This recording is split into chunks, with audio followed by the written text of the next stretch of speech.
Okay, so this is Spud. He sort of lurks around the garden. He's technically a wild cat, he's a feral cat anyway. So he just comes in for a couple of meals a day, annoys our cat, and then goes off and does his own thing. So he's actually a real sweetie, and he's got a lot better because he used to grab you by his claws, but now he's quite happy. As long as you feed him, give him some room, he's okay.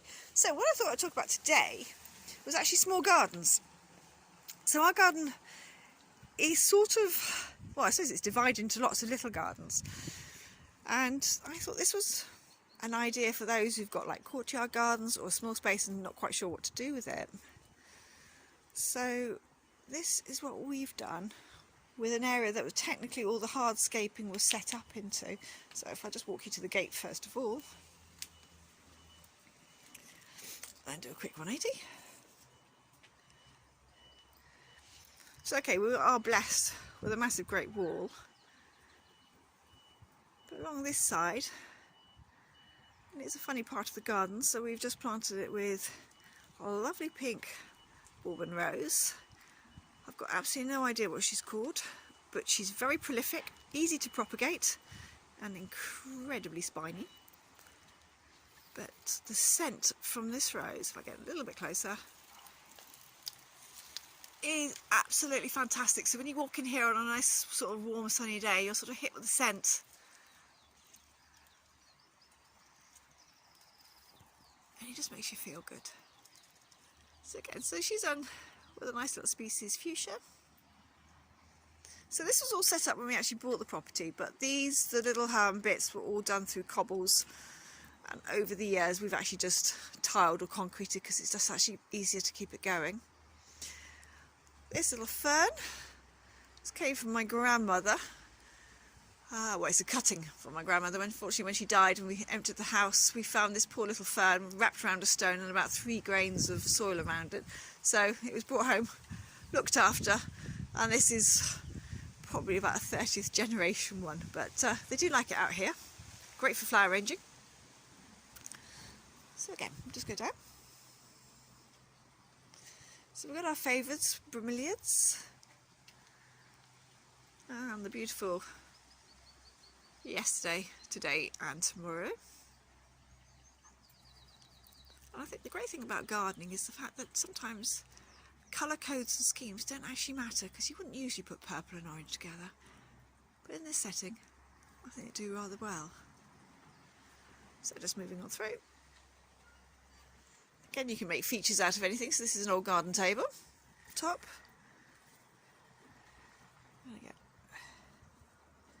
Go down into the chocolate houselings.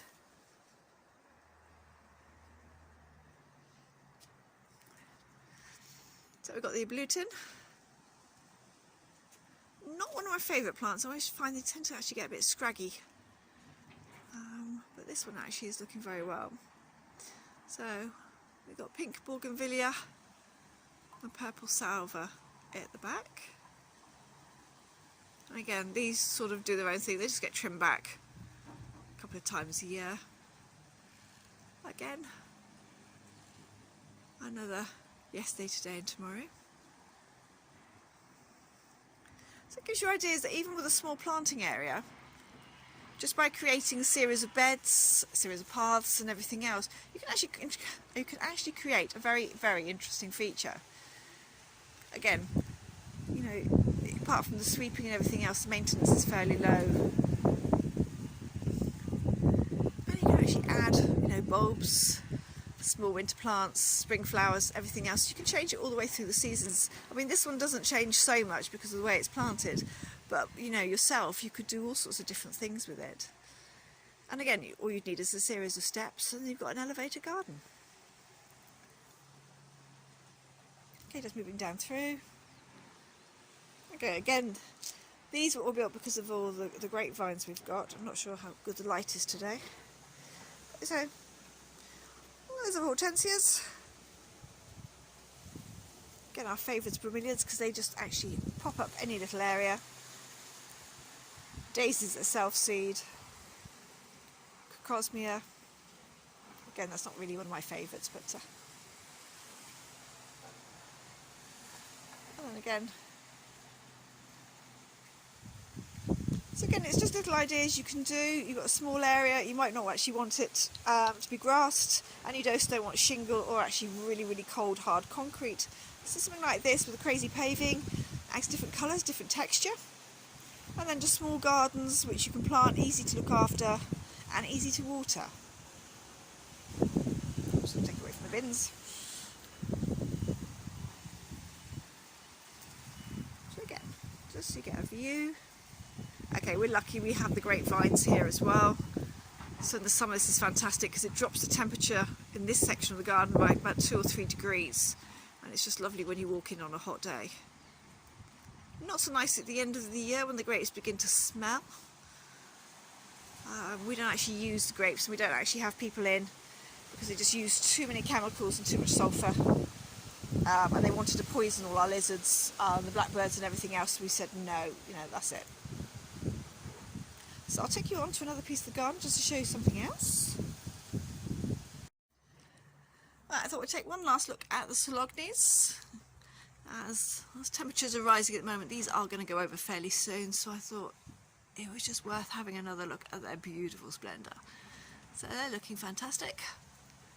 And the garden is actually nice because you've got the very, very faint scent of these and the overpowering scent of the jasmine at the moment. So it's actually quite a bit of a heady combination. And of course, it's probably only in America and places like that that a freesia will be out in February. Now, doesn't that look lovely? Yeah. There you go, got a little Spud in the background. He's becoming a firm fixture in the property. Okay. So again, we can see that some bidymums are all beginning to come out now.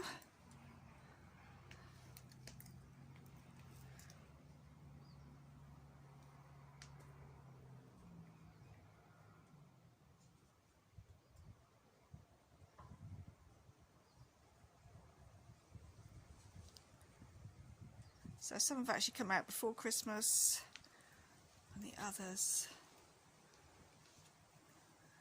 just beginning to open up.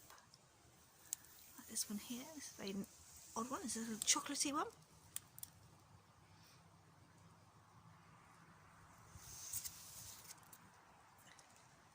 Again, sometimes the only thing I find here is sometimes getting different types of species.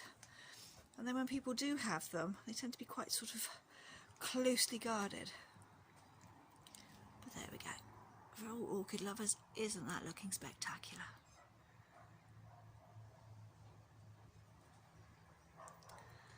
I'll get down to a nice little green.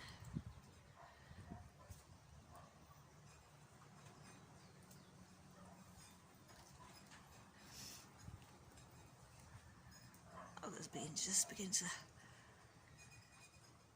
show their early promise.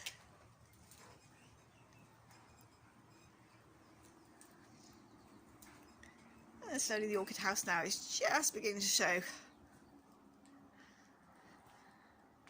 brief look of what it's going to look like in another couple of months' time.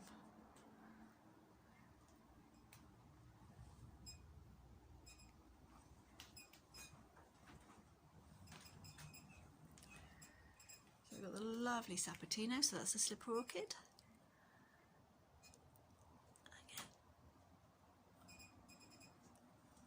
Again, in all her glory.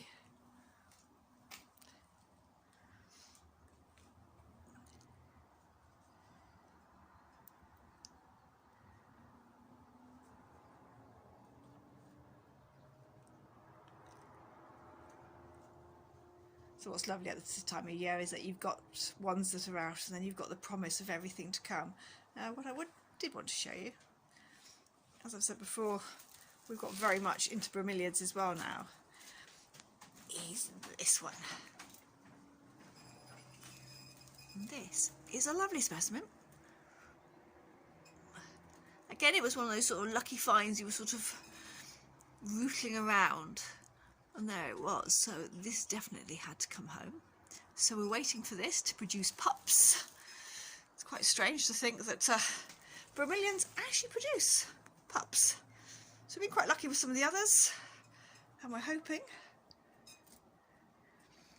that will be the same with that one. And here we go. This is one we bought a couple of years ago, and if I get in close enough, you can see that the pups are already forming, and they'll be ready to take off fairly soon and pot it up again.